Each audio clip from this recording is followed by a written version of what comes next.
बात अब कच्चे तेल की ही करते हैं। एक तरफ नेचुरल गैस की कीमतें आसमान पर हैं और दूसरी तरफ कच्चे तेल के भाव फिसलते जा रहे हैं। विदेशी बाजार में ब्रेंट और WTI क्रूड का भाव 6 महीने के निचले स्तर पर है।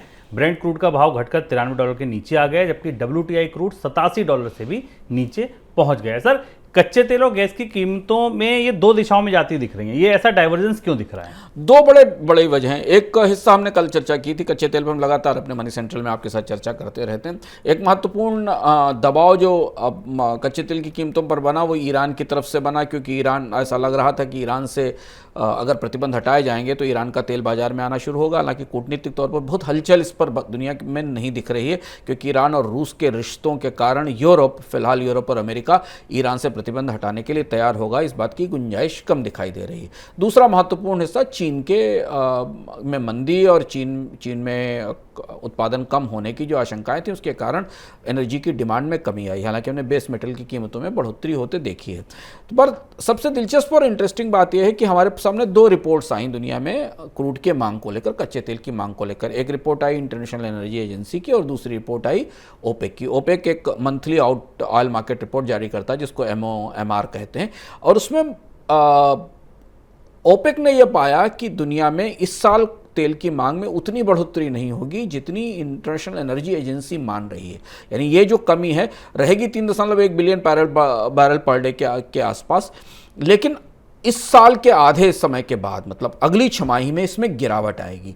ये माना जा रहा है कि ओपेक देश धीमे धीमे इस तरीके की परिस्थितियों की तरफ जा रहे हैं जहां उन्हें उत्पादन न बढ़ाना पड़े। और अगर कच्चे तेल की कीमतों में गिरावट का ये दौर जारी रहता है, जो कि नीचे आती दिखाई दे रही है $91-92 के आसपास, तो ओपेक देश अपने उत्पादन में कटौती कर सकते हैं।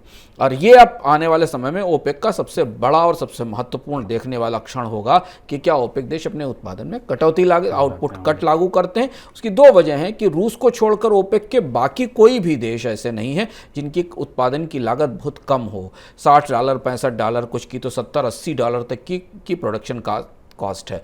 तो ओपेक के देश फिलहाल ऐसी परिस्थिति में, जबकि एनर्जी को लेकर तरह तरह की होड़ बची हुई है, कीमतें कम करेंगे, इस बात की गुंजाइश कम दिखाई देती है। तो एक बाजार में चर्चा है कि अगर कीमतें स्तर से नीचे जाती हैं तो शायद ओपेक देशों की तरफ से उत्पादन में कटौती का ऐलान हो, लेकिन इस पर हमें ओपेक की अगली बैठक में कुछ स्थिति स्पष्ट होती दिखाई देगी। पर कच्चे तेल की कीमतों में वॉलेटिलिटी या उतार चढ़ाव आने वाले समय में काफ़ी तेज रहेगा, इस बात के संकेत हैं। इस बीच भारत ने एक बार फिर रूस से कच्चे तेल की खरीद का बचाव किया है। विदेश मंत्री एस जयशंकर ने कहा है कि दुनिया इस मामले में भारत की स्थिति को समझ रही है। उन्होंने कहा कि भारत को तेल सप्लाई करने वाले कई देशों ने यूरोप को सप्लाई बढ़ा दी है, क्योंकि यूरोप के देश रूस से तेल नहीं खरीद रहे। ये दर्शाता है कि दुनिया का हर देश अपने लिए कच्चे तेल की बेहतर डील चाहता है और भारत भी यही कर रहा है। सर, भारत सस्ता तेल रूस से खरीद रहा है, ये आधिकारिक तौर पर पता चल गया, सरकार ने खुद बोल दिया। लेकिन सस्ता तेल आ रहा था, उसके बाद भी पेट्रोल डीजल के दाम कम नहीं हुए। आधिकारिक रूप से सरकार ने बोल दिया। इसके साथ सरकार ने विंडफॉल टैक्स लगा दिया कंपनियों पे, और रूस से सस्ते कच्चे तेल के कारण ही हुआ। करीब करीब $16 से $20 के आसपास की बचत भारत की तेल रिफाइनरीज को या तेल कंपनियों को रूस से सस्ते से तेल के कारण हो रही है। और रूस के सस्ते तेल का आयात या रूस से आने वाले तेल का आयात जो है वो वॉल्यूम में 18% तक बढ़ा है हाल के महीनों में। लेकिन इसके बाद भी ये सवाल सबके दिमाग में है कि आखिर भारत में तेल कंपनियां, जो बात विदेश मंत्री कह रहे थे कि अपनी ऊर्जा सुरक्षा के लिए अंतर्राष्ट्रीय बाजार में तेल महंगा होने के कारण भारत में कच्चे तेल की भारत को सस्ते कच्चे तेल का विकल्प मिल रहा था और विकल्प लिया गया, लेकिन उसका असर हमें इसलिए नहीं दिखाई दिया कि भारत ने करीब 9,10,000 बैरल के आसपास कच्चा तेल रूस से जुलाई में इंपोर्ट किया, अकेले जुलाई महीने में इंपोर्ट किया। लेकिन भारत की तेल कंपनियों ने इस सस्ते तेल को अपनी कॉस्ट में फैक्टर इन नहीं किया।